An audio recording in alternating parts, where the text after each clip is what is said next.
G'day, Chris Walker here, and today I'd like to talk to you about the process we're going to go through in the 30-day challenge, week 1.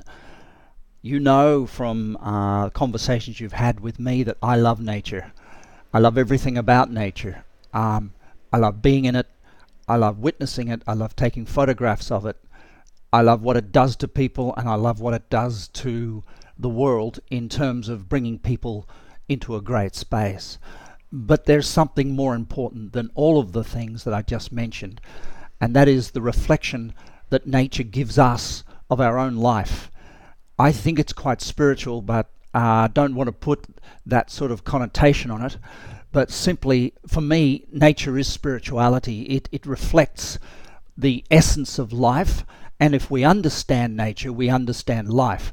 And the purpose of a 30-day challenge is to put you in the driver's seat, to totally empower you so that you understand the laws that run the game of life, and you're not disempowered by others, by the drug world, by the emotions that come up, or by anything else that could distract you from being the beautiful human being you were born to be. Now, this is quite a challenge, and there are a lot of forces at play that distract us from living our vision and our inspiration and our purpose. Those forces are primarily internal, and those forces are in disharmony with nature. And so, simply put, if I can help you understand the laws of nature and apply them to your life, it will free you up to step forward at the end of 30 days with much greater empowerment and a greater understanding of the rules of the game, so you don't react. Now, there is no greater cause of disempowerment than reaction. Reaction comes when we don't understand the underlying order in life. So, I think when we understand the underlying order in life, we feel love no matter where we are, and we come to our work and we come to our relationship and our health program with love. We feel gratitude, and we come with an open heart, and in that open heart lies our vision, inspiration, and purpose. With love, gratitude, and open heart, one last piece of the puzzle emanates and comes out automatically, and that's enthusiasm. Now, enthusiasm is not hype, it's not wound up, it's not motivation. Enthusiasm is a spirit of a human being when it feels like it's on track and has found its purpose and is doing what it loves. Enthusiasm is not short-term gratification where you meet some person and you think you've suddenly found the love of your life. People become quite irrelevant and quite secondary when you find love, gratitude, an open heart, and enthusiasm. People are the way you express those things. People are the place you go, but you'll have those 4 ingredients no matter where you are, even if it's by yourself. And that's an important thing for you to recognize at this early stage. So there's an underlying order, and when we don't see that underlying order, we carry a burden, we feel stressed, and we get overwhelmed. So those experiences that come on a day-to-day basis are absolutely ordered, absolutely perfect, but sometimes we don't see it. We miss the underlying order, and that's the purpose of going through the first week, to understand the order in the chaos, to understand that experiences are actually opportunities. And I want to help you be guided by nature, not by me, not by the laws of nature, but be guided by nature so that you can take your power, you can take your vision and head forward into life totally empowered and understand the rules of the game. So when you might get a nudge or you might be able to see a signal, you'll come back on track very quickly.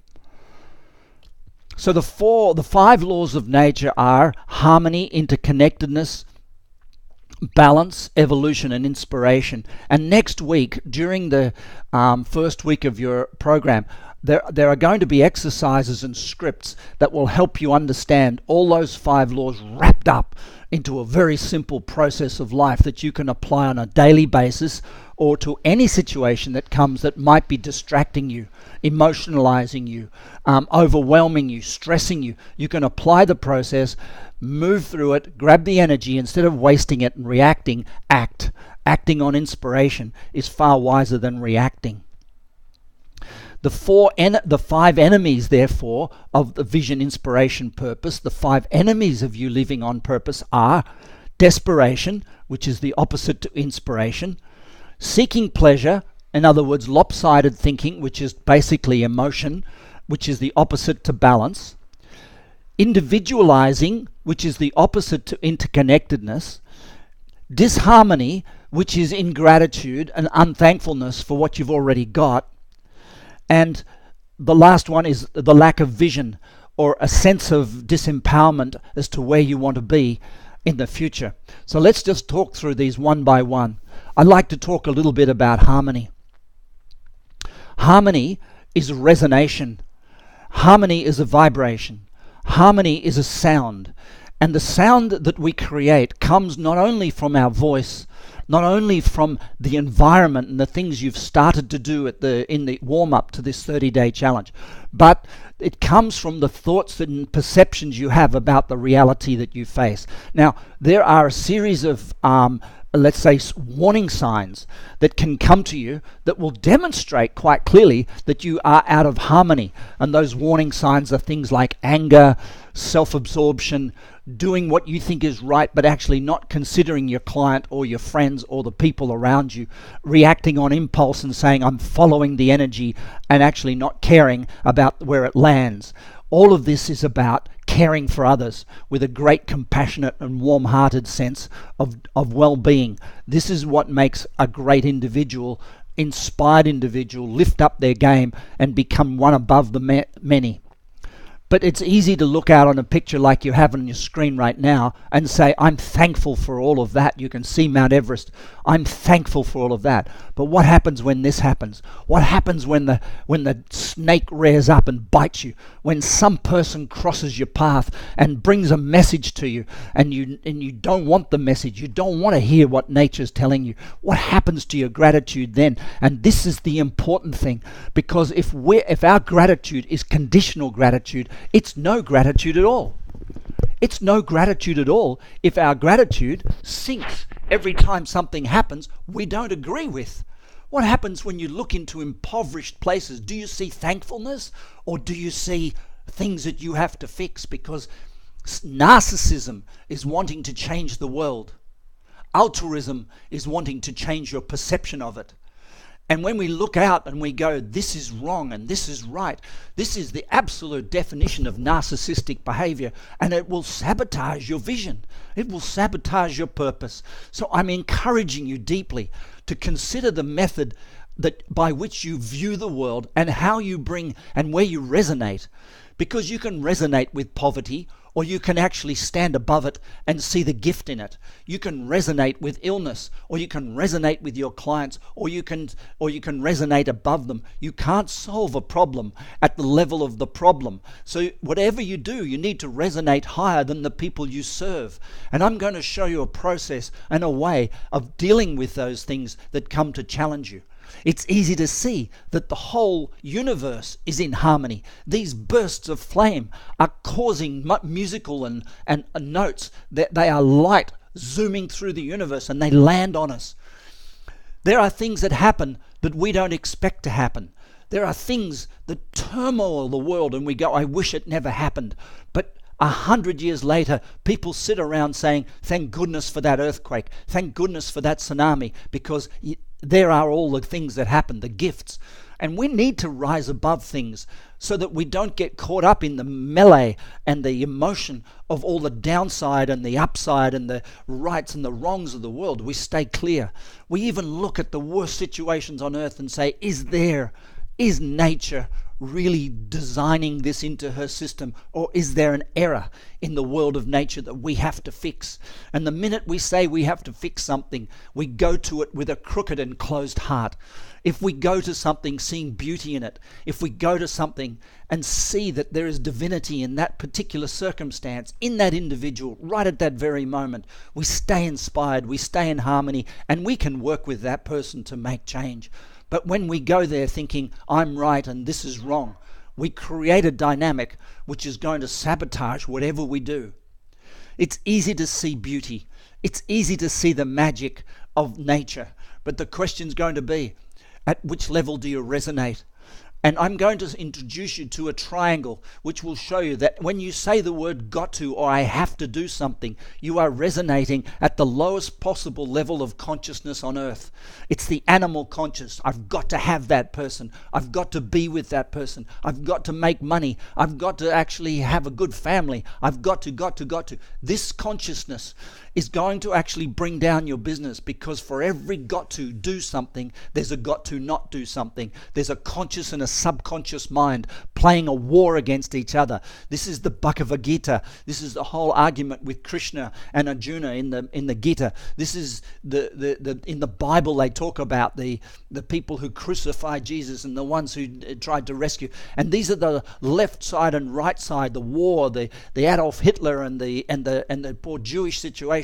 The got to and the have to are the fundamentalist, the most lousy situation on earth. And we rise through religious people and fundamentalism into should and need to and want to and desire to and choose to and love to. And you have to choose. You need to say to yourself, I want to be more conscious than that. I don't want to create the opposite to everything I do. I don't want to spend my life doing this to make good and having somebody needing to balance me to make bad. Kids get bullied at school. Why do kids get bullied at school? Because parents over smother them at home. If you find the smothering, there's a left hand got to and there's a right hand got to sort it out at school. So we can solve so much of our dilemmas by rising our consciousness up through this, and through this process you're going to work on next week, you'll see that. The next thing I'd love to talk to you about is the concept of interconnectedness. And interconnectedness means that if you see somebody smile, that's you smiling. If you see a tree falling, that's a part of you falling. If you see somebody sad, that's you. You're not so individual as you think. Our thoughts travel through the walls. Our heart is completely resonating. You know where people are at, people you've made enemies with, people you hate in the past, people you've condemned, people you've said, I'll never be like that. You are growing into them. There is nothing surer than what we judge, we create, attract, or become. So if you've got something in your past that you've judged and you've said, I will never be like that, or you've infatuated and you go, I want to be like that person, you are growing in all sorts of shapes and sizes, completely off track to your perfect self. So what we're going to do next week in the process is you're going to go and unravel this baggage. There's no need to carry heavy bags into the future. There's absolutely no need for it. You can actually go light. You can travel light with a little mini backpack with a bit of water and a bit of food and enough for the night. You don't have to carry years and years of burdens, of stuff that you haven't finished, of arguments that you've had, that you've gone away saying, I'm right and they're wrong, of troubles you've had, of failures, of bankruptcies, or relationships that are broken up, or health problems that you've had that you hope never happen again and therefore will breed for sure. Fear attracts itself. So we're going to actually make sure in this first week we clear away all the debris. And it depends only on you, not on me. I've got nothing to do with it. I'm going to show you the process. But if you do 15 minutes on that process in the time we work together, then you'll do 15 minutes of unbundling. If you do 50 hours of it in the first week of your program, you'll do 50,000 minutes of unburdening, releasing yourself, and you will create a vision in the following week that is fresh, that is new, that is profound. It's not a repeat. We don't want to make the old thing just repeat, trying to run away from old judgments, run towards our righteousness. This doesn't work. The whole concept of interconnectedness, when we see a universe, when we see a star being formed, we see ourselves. This is you. This is the magic that is a human being, swirling around, emotional around the outside, a core through the middle, which is your true nature, which is your vision and your inspiration and purpose. When you look into the faces of other human beings, you see yourself. These are not different people. These are just pieces of you. And next week you're going to see that absolutely everybody you see is a part of you. And if you hurt somebody, you hurt you. And if you hate somebody, you hate you. And if you judge somebody, you judge you. And this is no way to expand into the greatness that you are. We identify ourselves by sport and achievements and victories and successes, but these things are trivial. These ways of separating ourselves from other human beings is just ways of identifying ourselves with ego, and sure, we need an ego. But that's not where you come home to. Your ego is no home. Your ego is a place you might relate to in your relationship with your partner, or relate to a client in, or relate to somebody, and you might turn up in your ego, but it's no home. There's no truth in your ego. There is no vision in your ego. There is falsehood. There's got to, should, need to, want to, choose to. All the bottom end of the barrel of human consciousness come out of the ego. Love cannot exist in an ego, and this is what you're going to see in the week ahead. Every star is you. Every pristine, perfect piece of art that shows the quietness and the stillness of humanity is you. The beauty of being in touch with nature is a reflection. And when you see people who really know how to connect with the animal species, or know how to connect with the wildlife, or the biology of nature, you see yourself. This person is not touching a fish or a mammal. This person is touching themselves. And the connection between the two is absolutely seamless. When we walk the tightrope of life, and we think we're individualizing, we fall. When we think we are a part of the rope, when we think we are a part of the sea and the sky and the ocean, there is nothing to fall from. There is nothing to fear. We see ourselves in these beautiful animals. Do you see yourself in these eyes? Whether you're a man or a woman, do you see your beauty? This is not another person. This is a reflection of you. And whatever you see in this person is you. Whatever you see in this beautiful picture is you, a part of you. And if you can't get in touch with that, that's the work we have to do next week. We need to help you love yourself. It's all about harmony. It's all about the magic and the music that makes you a human being. And it comes down to a fully open heart that you can live your vision from. Supporting each other. But when it boils down, and we start to peel away the layers, we find that we're just a bunch of bones, and we're just a bunch of organs, and we've just got a brain in our head, and all these things are so beautiful for health, but they mean nothing. At the end of the day, we are a mind, and that mind can't be injected with things. It can't be filled up with things. We need to research our own mind and understand the control over the body, understand where the mind fits in terms of our thoughts and ideas, when it's off track and when it's on track, because our mind, that's what leads us to the future. That's what takes us into our destiny. There is beauty. And what we're going to learn is in the 7 areas of life, you can have absolute harmony. Absolute harmony. Absolute harmony. The next is balance. And sure, we can see that every athletic performance needs perfect balance. Every athletic performance needs perfect balance. And here in this picture, you're about to see someone get clobbered by an 8-meter high wave. And you can imagine they were underwater for exactly 4 minutes after this. At this moment in time, this person thought they were in balance. And so it's easy when we're in balance to think to negate the reality of our environment and forget where we are. So we're going to learn that all of nature is in perfect balance. Everything we see in nature is in perfect balance. Even the storm is part of nature's balance. Even the tornado is part of nature's balance. Even the most violent hurricane is part of nature's balance. We're going to see even the most beautiful sunsets and the most beautiful scenes have a dark side and a light side in every single second. And when we see balance, nothing can disturb us. We are armor plated.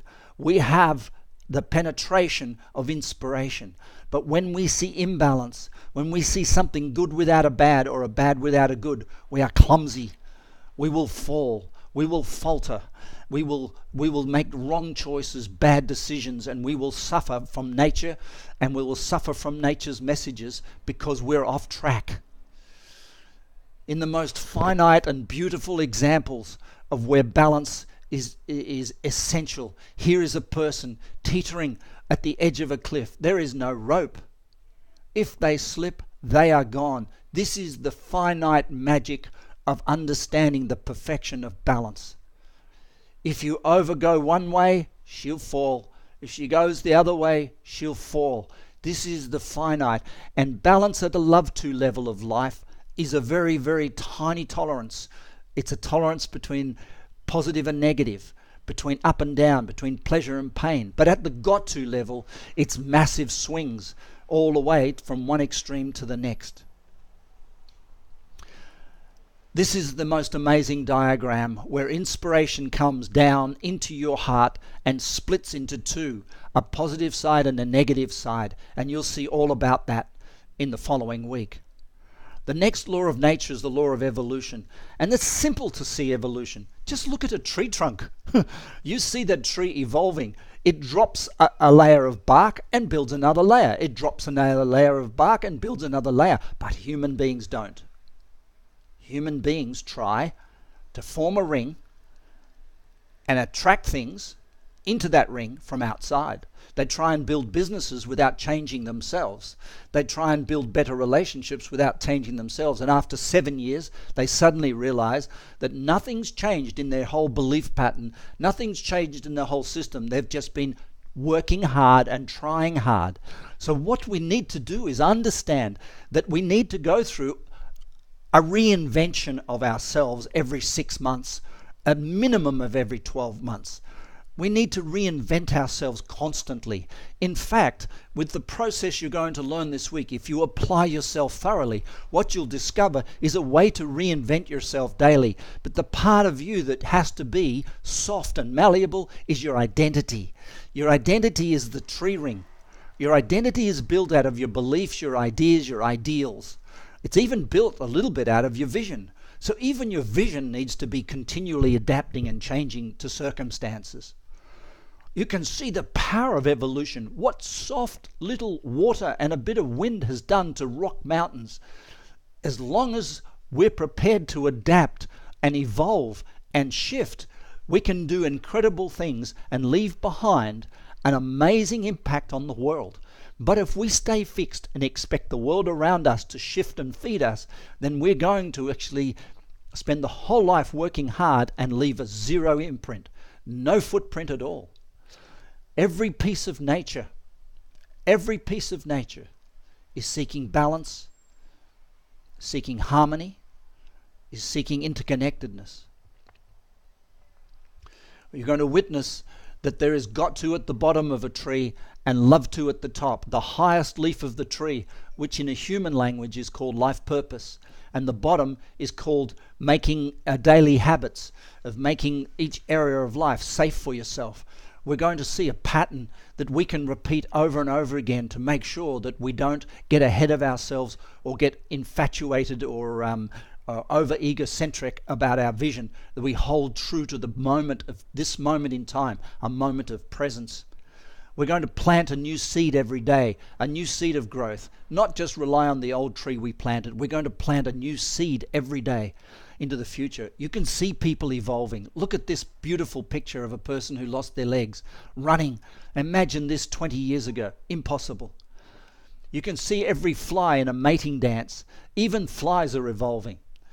And sometimes the message comes to us in a harsh way that balance is gone. Sometimes when balance is gone, huge troubles come. Even in nature, you can see it happen over and over again. And circumstances that nature brings to us to bring us back to balance aren't always pleasant.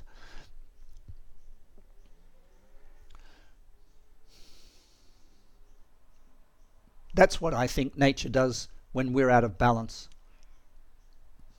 That's what I think nature does when we're out of balance.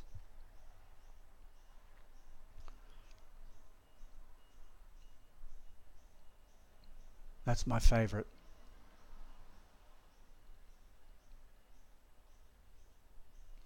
So there's 7 areas of life, and the circle that you've drawn, which is 10 out of which you've scored yourself out of 10. The minute we reach 10 out of 10 in all 7 areas of life, guess what happens? We expand the circle. So if in other words, if I waved a magic wand and moved you now to 10 out of 10 in 7 areas of life, it wouldn't be long before you'd invent new goals and create new ambitions, and therefore move yourself back out to another less than 10 out of 10 score.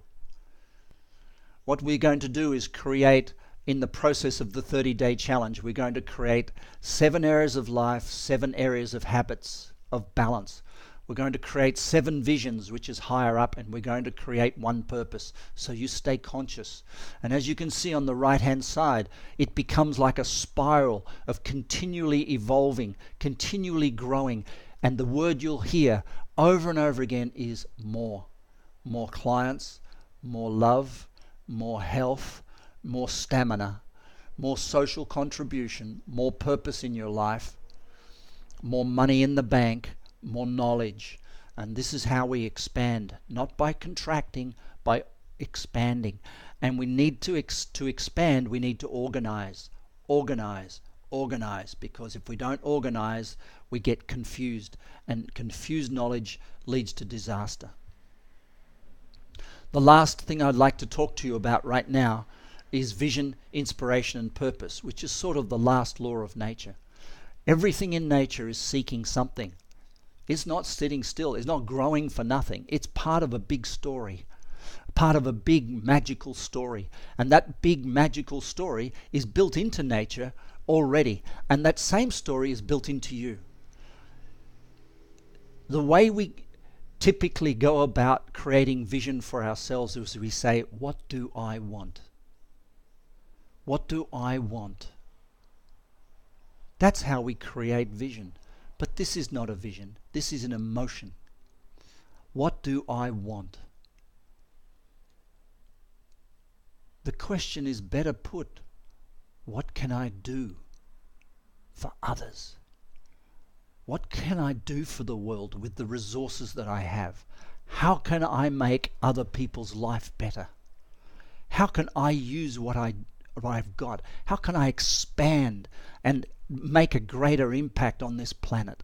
How can I give my service to other people in the best possible way and relentlessly pursue that, no matter what they pay, no matter what they say, no matter what they do, or no matter where you have to travel? The question's going to be, how can you give your purpose? How can you do for others? How can you build other people's lives? Can you create their happiness? And this is how we swip the whole thing around from what do I want, and that's my vision, to how can I serve? And that's the Vision Quest process, in fact. Because when you do Vision Quest, you don't say, what do I want and how can I get it? You go, what do you want me to do? And what do I need to do it? It's a change. It's inspiration. And inspiration is going to come to you at the end of this first week by understanding the laws of nature and weaving them into the history of your life and weaving them into the present moment of your life. It's going to free you up for the following week to create your destiny. The magic of nature. It's always doing something. The ebbs and flows. The beauty of nature. Understanding how we are just at one, and this is a picture of you and your life. And you want to leave behind an immortal impact. You want somebody to walk down a road one day and say, I know who created this. I know who spent their life doing something worthwhile instead of just self-absorbed, trying to build things and fail them. You can't take your money with you. You can't take your family with you. You can't take anything with you. You can only leave an immortal impact for the benefit of others when you leave. And the question is, what's that going to be? You can see what water has done and created the magic of a Grand Canyon. You can create your Grand Canyon before you leave this planet. You can create anything you want. This was created by a human being, designed and thought through and left for others to enjoy. You can create, as Steve Jobs said, a dent in the universe. You can create a magic garden. You can conserve a landscape. The 3 things that you need to remember for the following week. Explore. Explore. Don't try and be right. Explore. Go where the process takes you. Be guided. In the spiritual teachings that I follow and the business teachings that I follow, there is a thing called the sword. The sword is where a person, a teacher, and often in India it's called a guru. In this case, it's a business consultant and a life coach. It's me. Comes to you with a sword. And I have to be very careful how I use that sword, because your ego and your identity does not like another human being on this planet using a sword to cut through illusions. The process is how I've introduced you to the sword, and you can use it to your own degree. You can choose whether you use that sword deeply and cut away illusion, or whether you use it softly and sandpaper the surface. I'm here to help. Every second of the way, I'm here to help. I want you to observe nature. The key to being in nature is not to actually see nature. It's to be nature. It's to be a tree. It's to be the cat. It's to be the wind and to be the water. And see that you are one with nature. And her storms are your storms. It's not about conservation. This is about human dignity. About understanding the trials and tribulations of your journey and coming out to the other end, fully mastered as a human being. And finally, to create. That's the purpose of life, is to create. Create families and let them grow on their own. Create new seeds in the world and be part of their growth. And in the process of creation, to value not you, because you are a perfect human being, no better or worse than anybody else on the planet, but value what you create so you can value it for others, and they can value it by giving you return for the investment that you make. We need to separate ourselves from the things we create, just in case our ego gets trapped and sabotages everything we've spent our whole life working toward. I wish you luck, but more than that, I wish you commitment to vision, inspiration, and purpose in your life, way beyond what you could have dreamed. But it's going to take the first week of incredibly hard work to achieve it. And I'm here to help. Use the sword and use it wisely. Bye now.